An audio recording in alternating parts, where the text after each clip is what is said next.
महाराज जी, आप कह रहे हैं कि आप एक विकट परिस्थिति में फँसी हैं।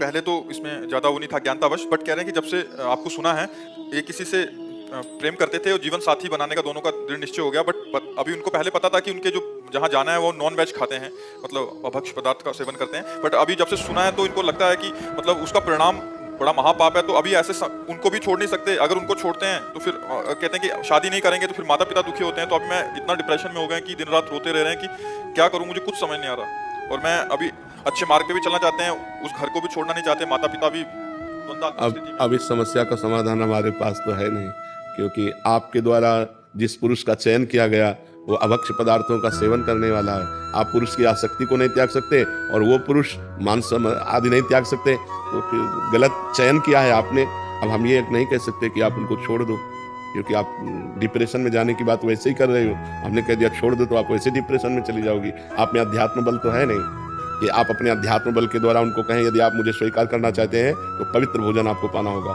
पवित्र आचरण करना होगा। अगर आप ऐसे नहीं करेंगे तो हमारा आपसे कोई संबंध नहीं। इतनी क्षमता आप में है नहीं, नहीं है ना। अंदर का उल्लास शक्ति पूरी अध्यात्म से हो। गलत चयन किया है ना आपने, गलत चयन किया है आपने।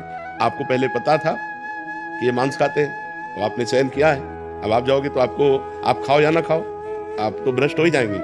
क्योंकि जिस पुरुष का हम संग कर रहे हैं वो मांस खाने वाला है और वो हमारा पति स्वरूप होगा, तो वो तो खान पान तो उनका गंदा ही है, तो आप भ्रष्ट तो हो ही जाएंगे।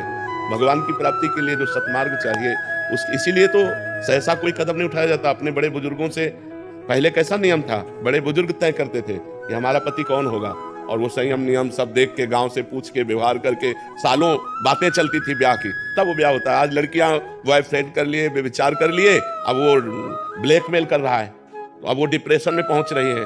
अब फिर ब्रेकअप करके दूसरा बॉयफ्रेंड कर लिया, फिर जब तीसरा पति होगा तब वो चैन से रह पाएंगे। वही गंदी आदत, वही भ्रष्ट आचरण उनको गिराएंगे। तो अब ये तो बहुत बढ़ रहा है। अब इसके विषय में हम क्या कह सकते हैं, हमारे पास इसके विषय में कोई निर्णय नहीं है। अगर निर्णय हम दें तो हम तब निर्णय दे सकते हैं जब हमारा कोई शिष्य हो, हमारी आज्ञा पे चलता हो। अपने पुत्र को या अपने बच्चे को डांटा जा सकता है, दूसरों को नहीं डांटा। आप दूसरी हैं, हम आपको अपनी नहीं कह सकते, क्योंकि हमारी वही होगी जो हमारे धर्म का पालन करे। प्रश्न ही नहीं आता आपके अंदर। ये हमारे गुरुजी हैं, जब उन्होंने हमको मना किया है तो या तो आप मुझे स्वीकार करो तो आप वो छोड़ दो, नहीं हमारा आपका कोई संबंध नहीं। क्या विश्व में और लड़के हैं ही नहीं? क्या विश्व में और पुरुष है ही नहीं? वही एक पुरुष है आपके लिए। तो ये समस्या का समाधान आपने खुद समस्या बना रखी है, आपने खुद गलत संबंध स्वीकार कर रखा है। अब आपने स्वीकृति की तो उसको हम कैसे तोड़ सकते हैं?